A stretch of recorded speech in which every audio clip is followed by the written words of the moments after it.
Welcome, everyone. My name is Jennifer. I'm one of the counselors with Ascension Employee Assistance. And I've been invited tonight to talk to you a little bit about getting a good sleep. And based on the response that we've had from your organization and several others, we know that people are really struggling with getting good sleep or feeling like they're rested. So hopefully this is timely for you. I wanted to let you know that I am recording this. There isn't necessarily a time for participation, but you're certainly welcome. And I just wanted to make you aware that we are recording the session because I'm very aware that it is lovely outside today, and I am probably competing with some people who chose to go and take a walk and be out in nature, which is actually a really, really good choice when you want to try to get some rest. So I understand, and then that gives them the opportunity to view this at a later point.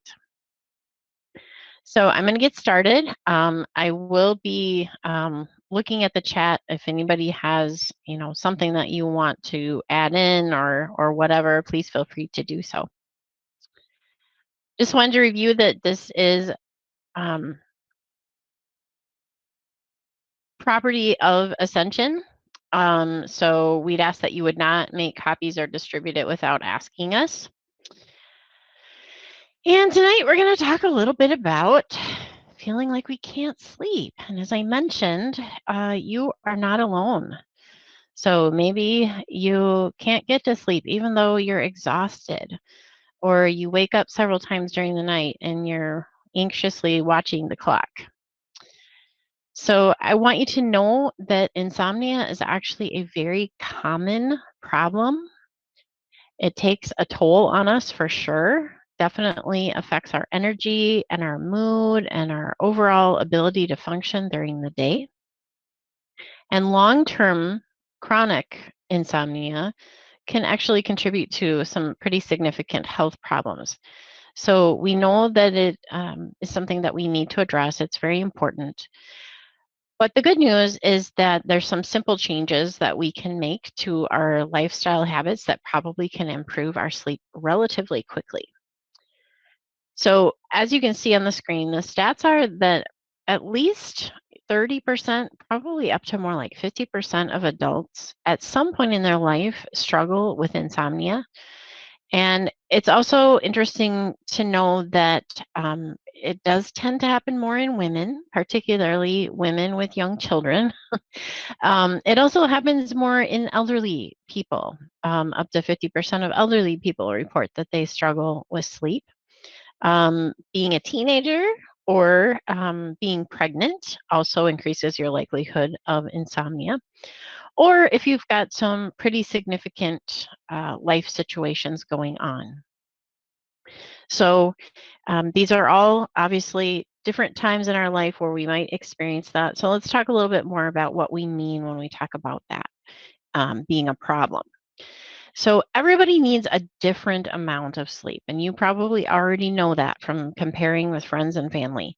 So it's not really so much about the quantity of sleep, because there are people, elderly, I just had a question about elderly, generally like 70 and older. That group starts to have difficulty with sleep more than younger than 70. So it's more about the quality of sleep. There are some people who truly feel rested and restored and refreshed at 7 hours of sleep. There are other people that they need 8.5 or 9 is sort of the magic number. It's if you didn't have to have an alarm and you were allowed to sleep as much as you needed on a regular sort of day, how much would you need to actually feel good? There's a very fine line in that. We have to be careful that it's also not going over into too much sleep, because we can also feel very groggy and even sort of hung over if we get too much sleep, and you may have experienced that as well. So recognizing that it's pretty specific to you. And so you have to listen to your body and know from experience what is good amount of sleep and what is really refreshed for you. And insomnia in and of itself is not really a single sleep disorder. It's more likely a symptom of something else. So it might be part of a greater issue that's going on. We know that insomnia, for example, is one of the primary symptoms when we're struggling with depression and anxiety, for example. Um, and we also know that there are some things that we do during the day that may be very simple to change, like how much caffeine we're consuming. That can make a big difference on our sleep. So when we're talking specifically about insomnia, we're looking at the difficulty to fall asleep on a regular basis, even though you really feel tired, you really feel like you're ready to rest. Um, a issue with waking up regularly during the night. So sometimes that's because people need to go to the bathroom. And so that can be one of those chronic medical things that can really interfere with sleep. Sometimes people have a hard time getting back to sleep after they need to get up. Um, Feeling just wiped out. Like, sometimes we talk about like sleeping like a rock or sleeping like I'm dead. It's almost like you slept so hard that you're tired. Sometimes that feeling happens.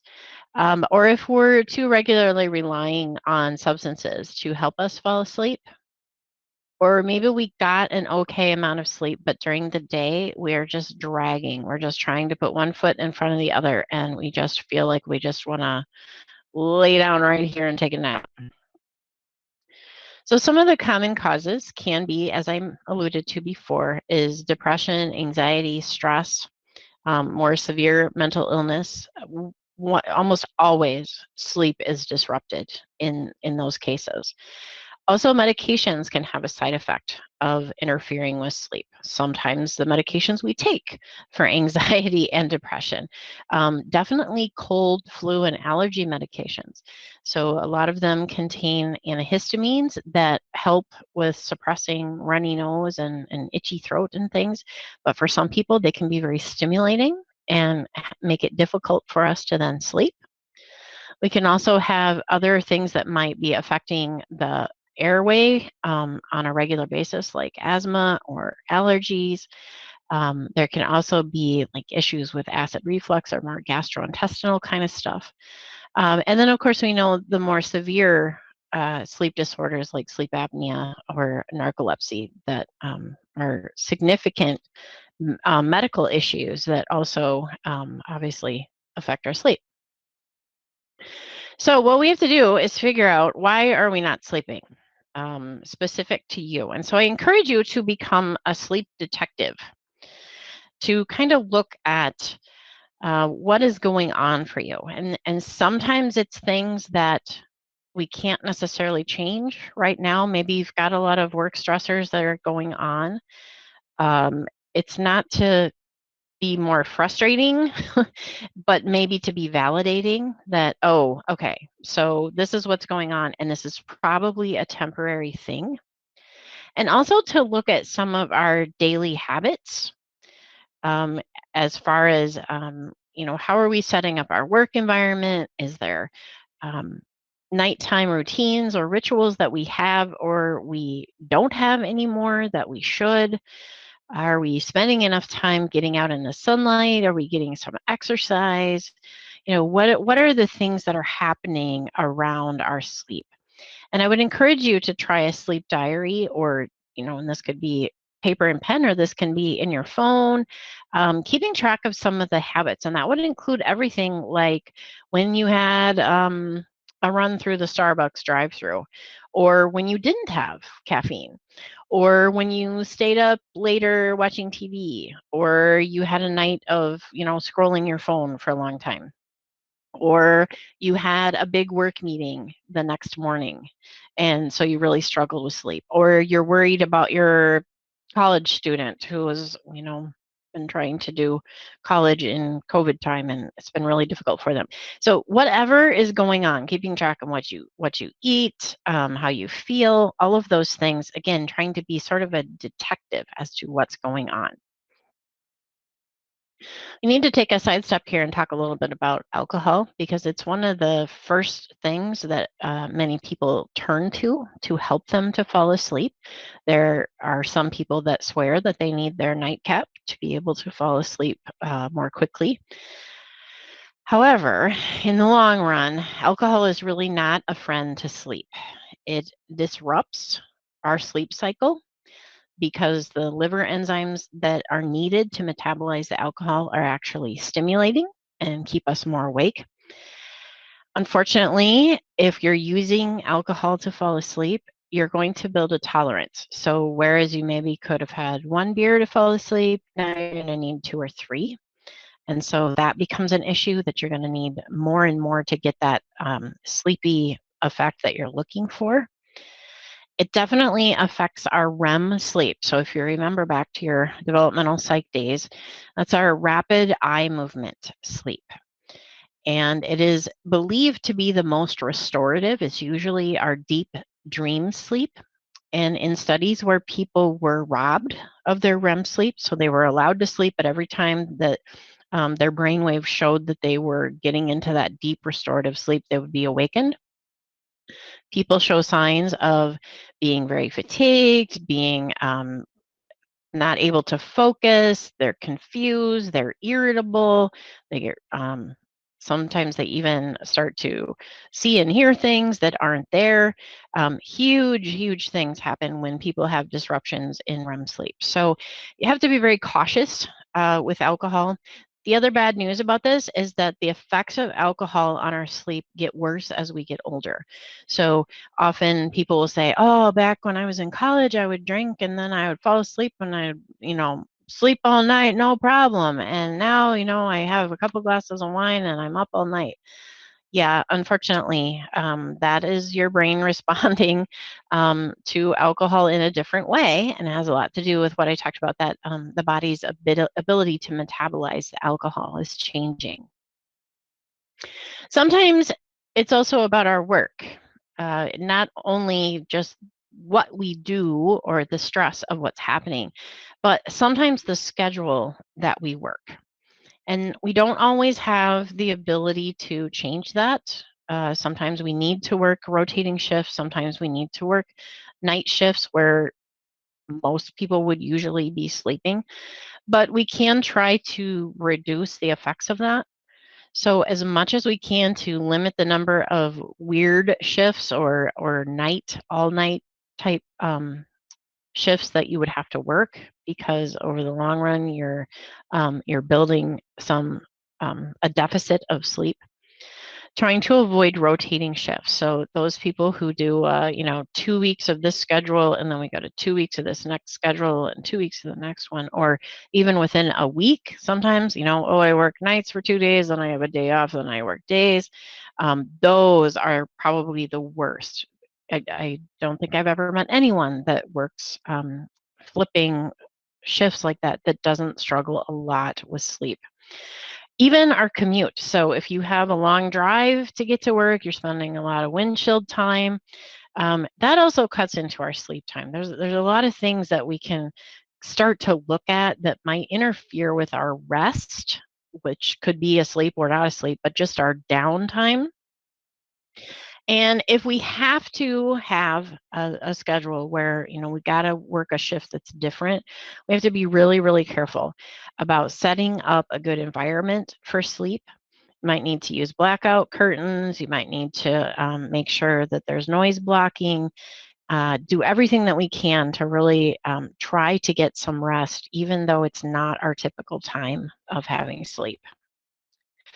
I mentioned earlier that anxiety and depression are very much on the top of the list of people who are discussing insomnia. Often that is one of the things that people will talk about with their doctor, is that I'm just not being able to sleep. And then we kind of find out through discussion and going through the back door that there's obviously more to this, and there's probably some depression and anxiety happening.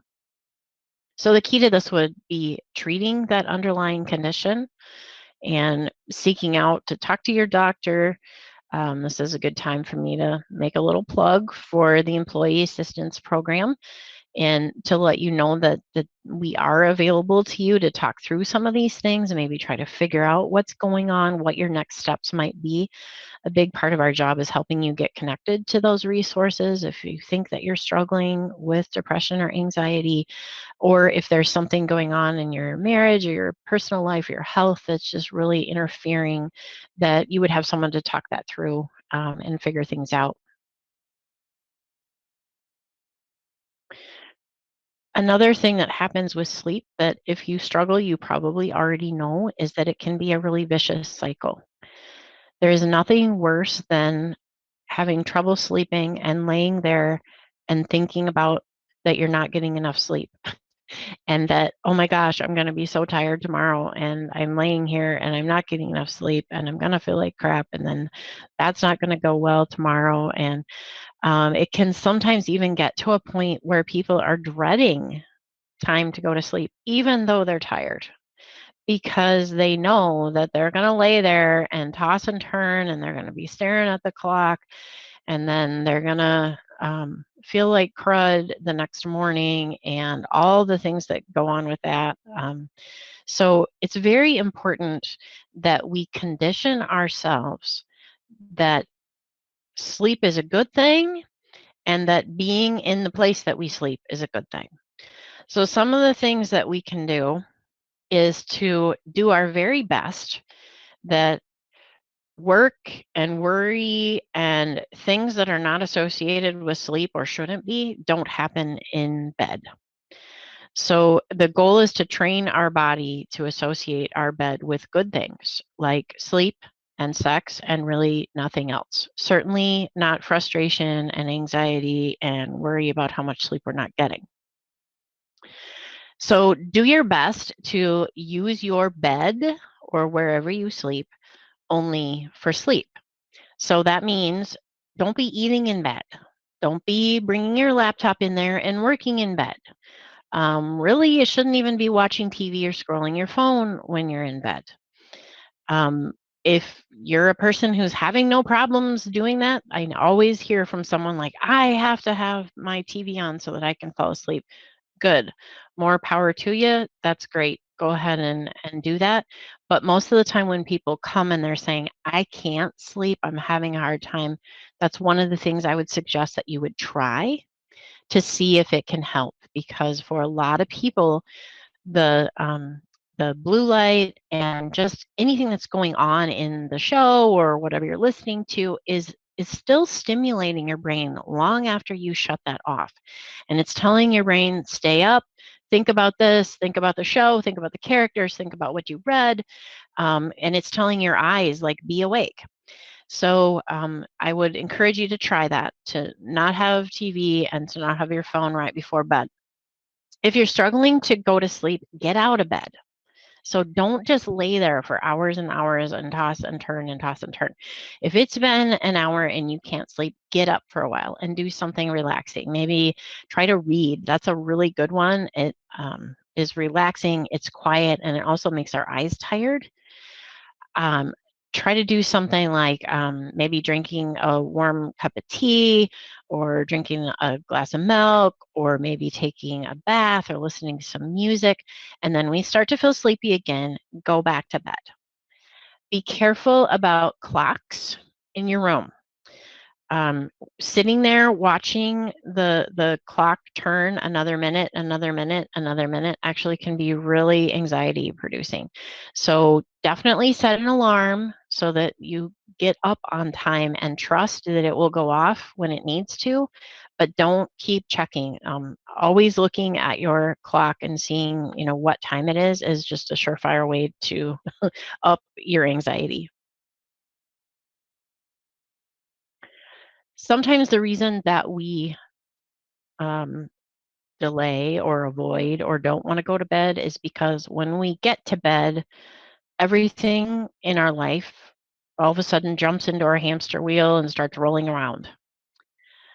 So is it because of our worries or the thoughts that are coming into our head that we can't shut off, and that's why we can't sleep? And that's true for a lot of people. So sometimes it's more effective to actually target what those thoughts are that are coming in. A lot of times in the middle of the night, all of a sudden we start having ideas of beating ourselves up about um, what we should or should not be doing. Often it's related to the sleep. Like, I should be able to sleep like a normal person. What is wrong with me? There's got to be something bigger here. What the heck is wrong? Where looking at it from a different perspective of, okay, you know what? I learned in that training that a lot of people struggle with insomnia from time to time. It doesn't always last forever. It's probably more of a temporary thing because I'm going through a lot of stress right now. There's some things that I can do to fix it. It doesn't mean that I'm going to be stuck not being a sleeper forever. Sometimes we also exaggerate, and it feels like you have not slept for months or weeks, or it feels like I haven't slept all night, whereas probably you did sleep some, or it hasn't really been weeks and weeks. That's why diaries are good. We have this tendency to remember the nights where we don't sleep, and we kind of forget the nights that we do. So it's good to have that perspective. Sometimes we catastrophize and we blow it all up like, oh my gosh, if I do not get sleep, the whole day tomorrow is going to be shot because I am going to blow it. I am going to forget things. I'm going to start messing up. I could even lose my job if this keeps going. I'm going to be so tired. I'm not going to be able to do it.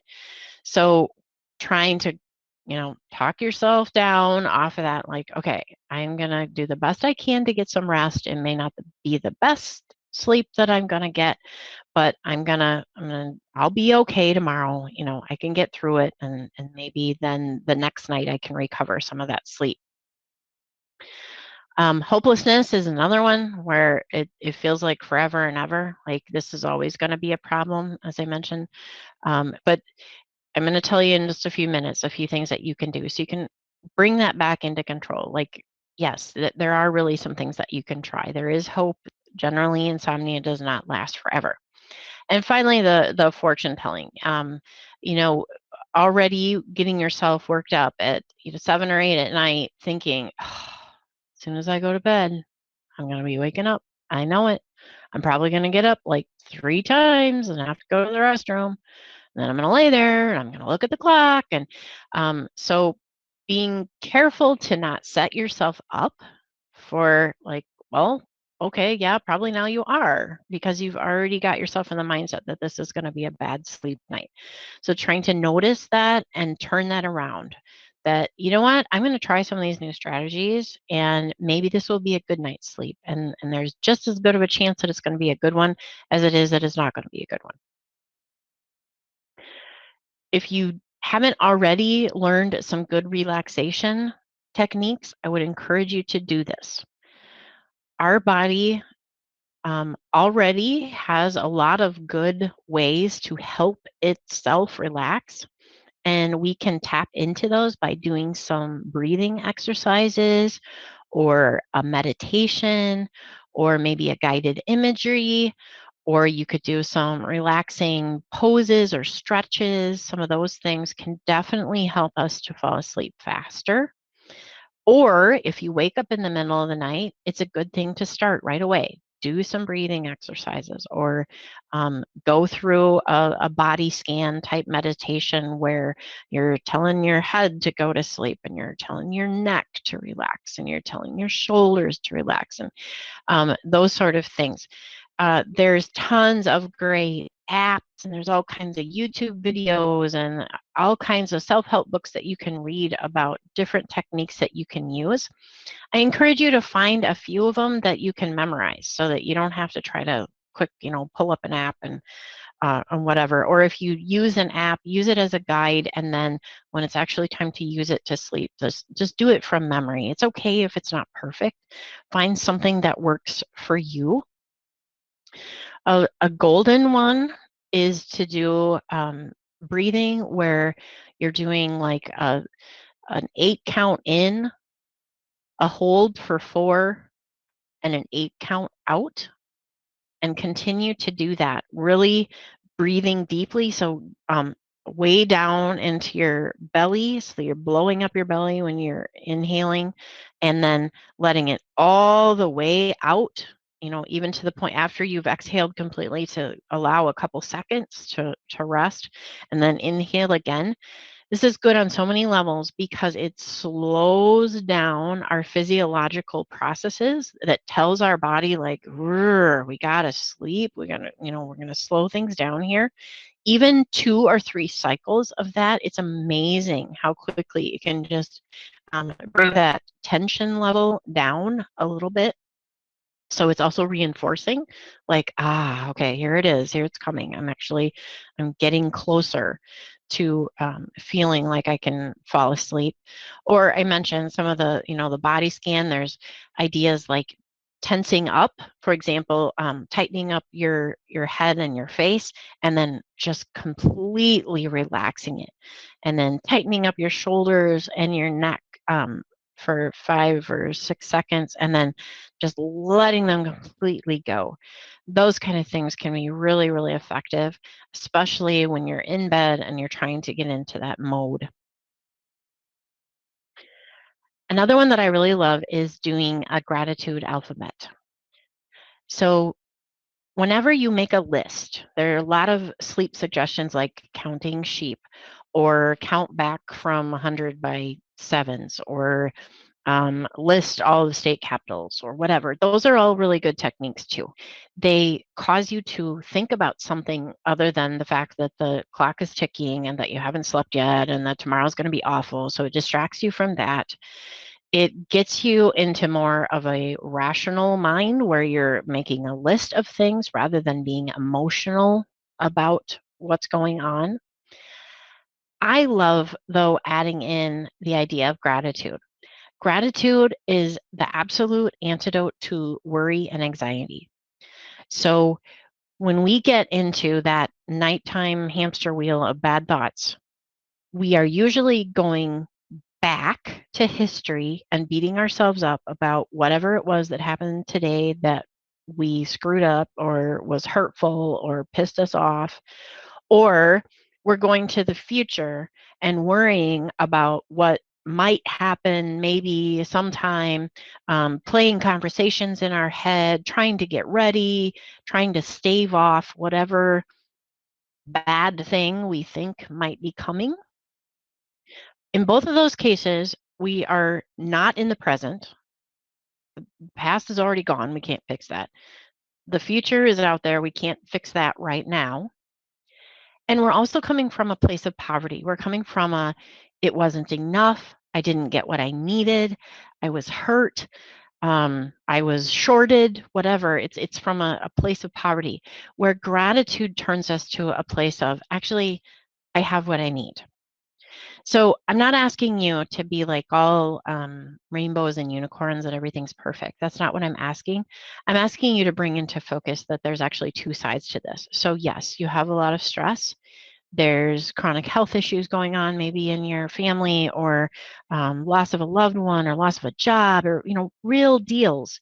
And there are also things to be grateful for. And a gratitude alphabet, you've always got your alphabet with you. And you can start at A, and it can be something big. Like A can be for Alan or Allison, or maybe someone in your life, a person that starts with A that you just really love and you're so thankful for their friendship. It can also be simple, like apples.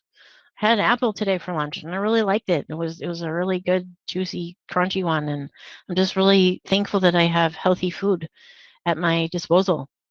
Um, B can be blanket. Most of us really like our beds. We have comfortable, clean beds where we feel safe, and not everyone in the world has that. And most of us have a favorite pillow and a favorite blanket, and that can be B. I still have not heard from anyone who got all the way through Z and didn't fall asleep. If by any chance you get all the way to Z, then I would just encourage you to start over at A, because there's a lot more to go through. But most of the time, a gratitude alphabet can really help you to get into that calm state and get back into a better mind state for sleep. I want to talk just a little bit about supplements, because it is something that often people turn to help with sleep. We always have to be careful about any sort of supplement or medication. We need to use it wisely. Before you turn to that, it would be best if you would talk to your doctor so that you know if there's any contraindications with other medications that you might be taking or things that you need to pay attention to. You also need to know that we don't always know if the over-the-counter supplements are good ones. Sometimes they don't always contain a good amount of that supplement, and so it may or may not be effective for us. Two of the big ones are melatonin. Melatonin is a naturally occurring hormone that happens in our body every night. It's part of our biological clock, and it tells us that it's time to go to sleep, and it helps us get into that sort of melty chocolate sleepy feeling. Over-the-counter supplements definitely can help. Sometimes people do have some side effects with it where they sort of feel groggy the next day when they've taken melatonin, or sometimes people build up what they believe is a bit of a tolerance to it, that it doesn't work the way that it used to for them. Valerian root is another one. It's an herb that has mild sedative effects, and for some people, it helps you sleep better. But again, you have to make sure that you have a good source, because sometimes you don't know exactly if you're getting much of the valerian, and it doesn't work for everybody. And then finally, the over-the-counter sleep aids.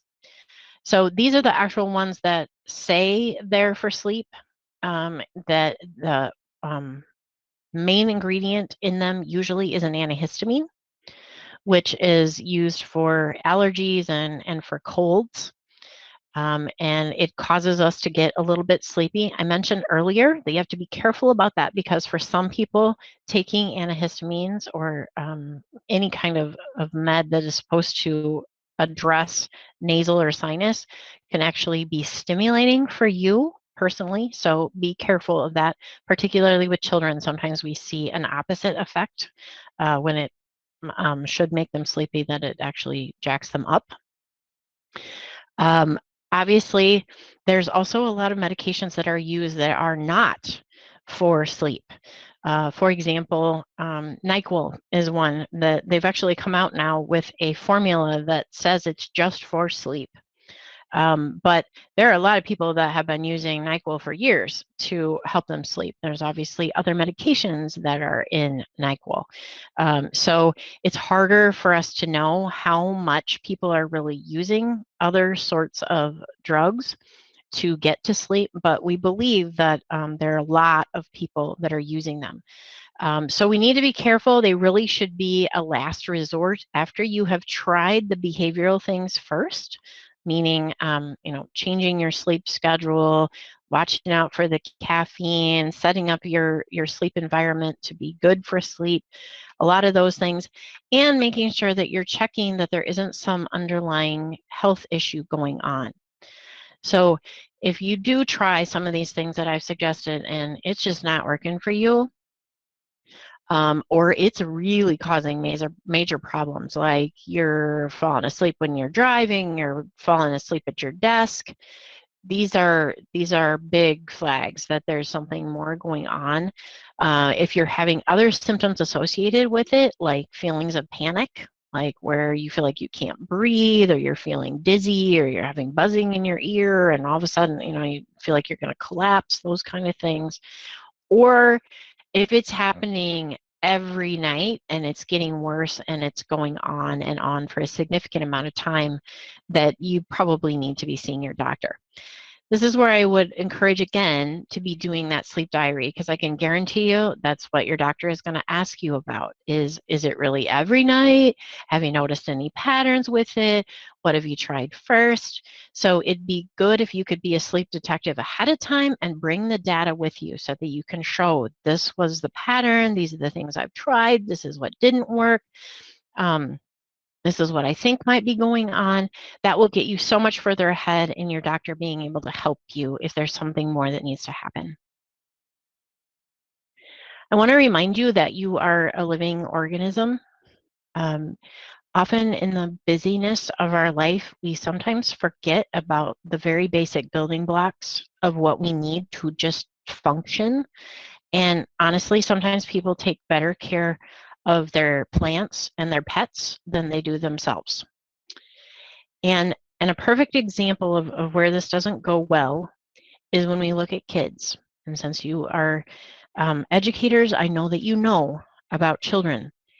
And I bet you can tell me when a child did not get a good night's sleep. I bet you've seen this in your own kids.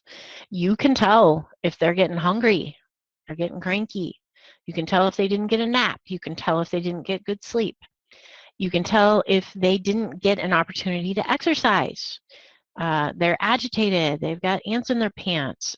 They can't focus. They just have pent up energy. Um, they could be really thirsty. They could be overwhelmed. So remember that you are still like that little kid. Um, you still need those things. It's just that now in our adult mind, we think, oh, well, yeah, life goes on. I have to do it. So what? I don't feel good. I didn't get sleep. I didn't have time to eat. We can manage that for a day or two, but if you're struggling with sleep, I would really ask you to look at the basic things like, am I actually eating a good balanced diet on a regular basis so I'm not having blood sugar crashes? Am I living on caffeine? Am I living on nicotine? Am I living on any other something that I shouldn't be? Do I need alcohol every night to wind down or to go to sleep? Am I setting up my sleep environment so that I'm going to get sleep on a regular basis? Am I getting good exercise so I'm burning out some of the mental and physical energy that is keeping me awake at night? I mentioned earlier too that EAP can be a huge benefit to you in learning some of these stress reduction activities. So some of the relaxation techniques, the breathing, the grounding. It might also be about how you shut your brain off when you go home so that work doesn't come with you, or vice versa. How do you shut your brain off when you go to work so that your home life doesn't come with you into work? Is there general lifestyle things, or is there a mental health concern or addiction that we need to look at? As you're adding in these healthy habits and behaviors for sleep, you want to make sure that your bedroom or the place that you sleep is quiet and dark and cool. You want to be very careful that your room is not too hot. Often that is a big irritant for people, that they're too warm and they're not able to sleep very well. So you want to keep your room cool. You might be very sensitive to any kind of light, and especially if you have to sleep at a time when other people are awake, or even now as we come into the longer light hours, sometimes if we have a really early morning, we've got to get to bed earlier and it's still light outside. So if you need to use blackout curtains or a sleep mask or something like that so that you can shut off light, you might need to do that. It's something to try. You can also consider sound. For some people, they need to have a fan on. They need to have white noise. They need to hear, like a low radio in the background, if that's something that will sort of block out street noise or your family's noise or whatever it might be bothering you. Definitely watch out for the caffeine. A lot of people don't realize that caffeine can stay active in your body for up to 8 hours after you consume it.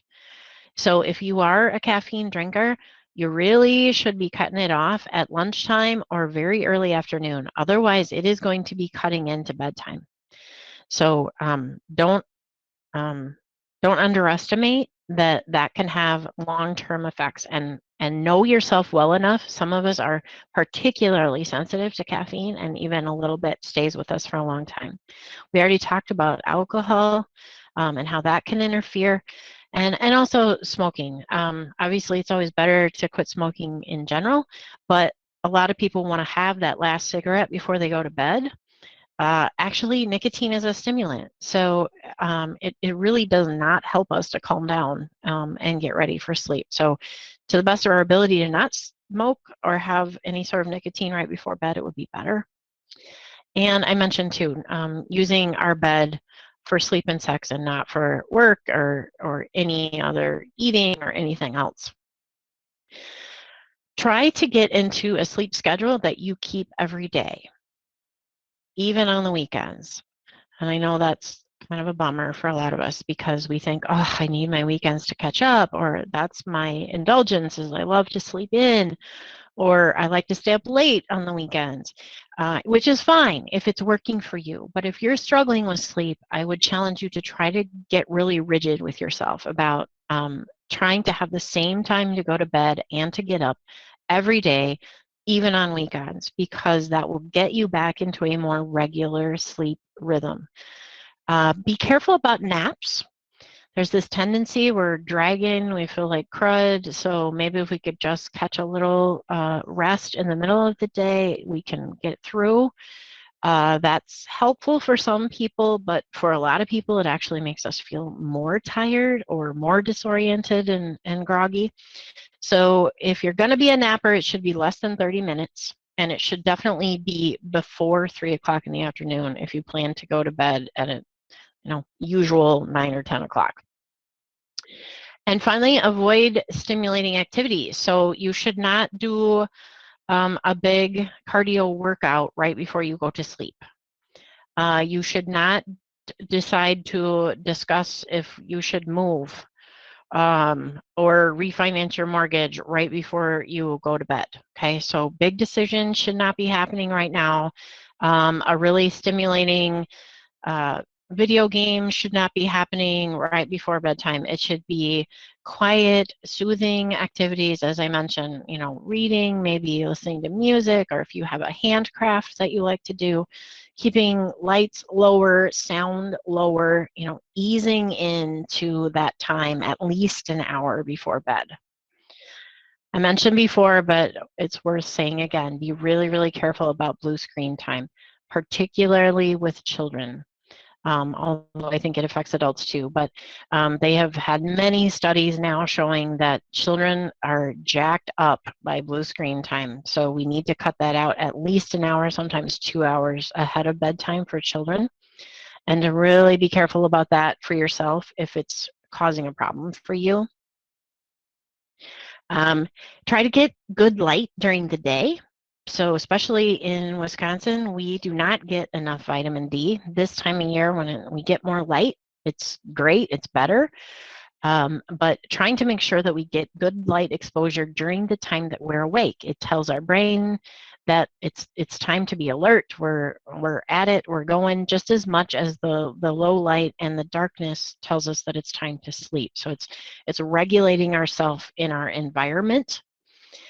Being careful about too much artificial light at night. So again, it goes back to, bright lights from a TV or having every light in the house on, or, going right from a bright lit place to, thinking that you're going to sleep right away is probably not going to work very well. And try to go to bed when you're sleepy. Don't wait too long. There's such a thing as being too tired or overtired. And maybe you've experienced that where it's actually hard to get to sleep because you've missed that window when you could have fallen asleep, or when you're not quite ready yet. And we talked about, then get out of bed, do some restful activities to get yourself back in and to go try again. Don't try to go to bed early and think, oh man, I gotta catch up here. I gotta sleep now because I'm gonna be so tired tomorrow. And then we just get into that thinking that I was mentioning earlier. And then finally, to recognize that if you are having problems with insomnia, this did not happen overnight, no pun intended. Didn't happen just in one day.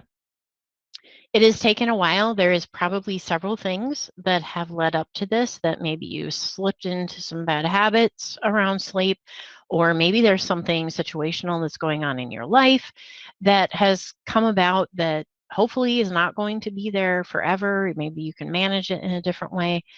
It's going to take a little time to get into a good sleep habit, and that goes back to those expectations for yourself that it may not be a perfect night of sleep, but let's try to get it better. Let's try to have more rest than we had last night and do it a little bit better, and to become more in tune to what our body really needs by following those checklists and trying out the different things so that we know really what amount of sleep we need and what we need to set ourselves up for success.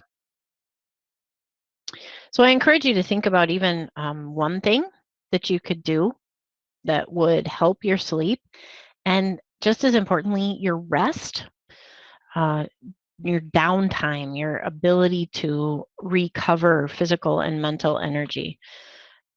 It only takes, one step for the beginning of miles of change. So don't feel like you have to change all of it today, but to just take the first step. And again, I thank you for your time, and I encourage you to reach out to EAP if there's something that we can do to support you in your work, or we can support you and your family. We're certainly happy to do that. Thank you.